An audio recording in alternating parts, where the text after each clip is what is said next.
পেয়েছেন সেটা কিন্তু স্বচ্ছ ও মেধাভিত্তিক ভাবে ওনারা যে চাকরিটা পেয়েছেন, এই যে নিয়োগ ব্যবস্থা সেটারই একটা গুরুত্বপূর্ণ অংশ বলে আমি মনে করি।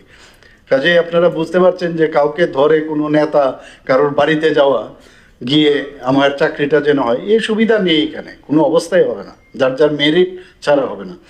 আমাদের এর মধ্যে আপনারা এই সরকার কত মানবিক, আমার মনে হয় আজকে এই বিষয়গুলো আমাদের বলা উচিত। কিছুদিন আগে 19 অগাস্ট আমার মনে আছে 2026-এ আপনারা দেখবেন এজিএমসিতে ঠিক ওঠার ঠিক বাঁ দিকে আমরা 100 বেডেড একটা শেল্টার হাউস আমরা করেছি, এবং সেই ভারত মাতা ক্যান্টিন এটা নামও দিয়েছি। সেখানে যারা দূর দূরান্ত থেকে আসে মানুষ যাতে থাকতে পারে, এবং কম পয়সায়, মানে 10 টাকা প্লাস থাকার 20 টাকা থাকার ব্যবস্থা, মানে 30 টাকার বিনিময়ে সে সেখানে থাকতে পারবে দূর দূরান্ত থেকে যারা পেশেন্টের সাথে পেশেন্ট পার্টিরা আসবে। তো এই যে সরকারের যে একটা হিউম্যান টাচ যে বিষয়, সেটা কিন্তু আমার মনে হয় যে আমাদের যে চিন্তা চেতনা, সেই চেতনার ভিত্তিতে কিন্তু আমরা সেটা করেছি, এবং এটাকেও কিভাবে করা যায় তারও মানে এটা কিকস্টার্ট করা যায় তার বিষয়ে আমার সাথে কথা হচ্ছে আধিকারিকদের। আপনারা জানেন যে গত বছর খুব সম্ভবত সেখানেও আমরা যারা পেশেন্ট পার্টি আছে, তখন তো এটা শুরু হয়নি, জিবি হসপিটালে 10 টাকার only for 10 at the rate of 10 rupees তাদের খাবারের ব্যবস্থা আমরা করেছি, এখনও সেটা চলছে, আমি খবরাখবর রেখি। আপনারা জানেন মুখ্যমন্ত্রী জন আরোগ্য যোজনা আমরা করেছি।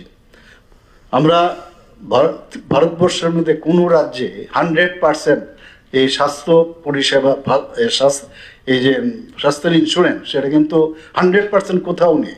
ত্রিপুরাতে আমরা করেছি।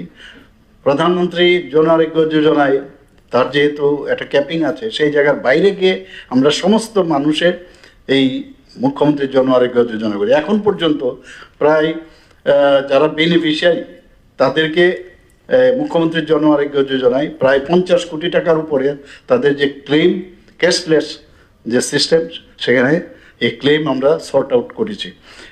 প্রধানমন্ত্রী জন আরোগ্য যোজনায়ও প্রায় আমরা 307 কোটি টাকার মতো তাদের যে ক্লেম, সেটা আমরা করেছি ক্যাশলেস যে পদ্ধতি। আপনারা জানেন যে বেশ কিছু জিনিস আমরা ত্রিপুরাতে এখন কিন্তু করেছি। আপনারা জানার অর্থ কি, এগুলো কিন্তু আপনাদের, আমার মনে হয় এগুলো আপনারা যদি জানেন, সাধারণ মানুষও কিন্তু সেটা জানবে। আমরা কিছুদিন আগে অসংক্রামক রোগ, যে নন কমিউনিকেবল ডিজিজ, আমরা স্বাস্থ্য ও পরিবার কল্যাণ দপ্তরের মাননীয় সচিব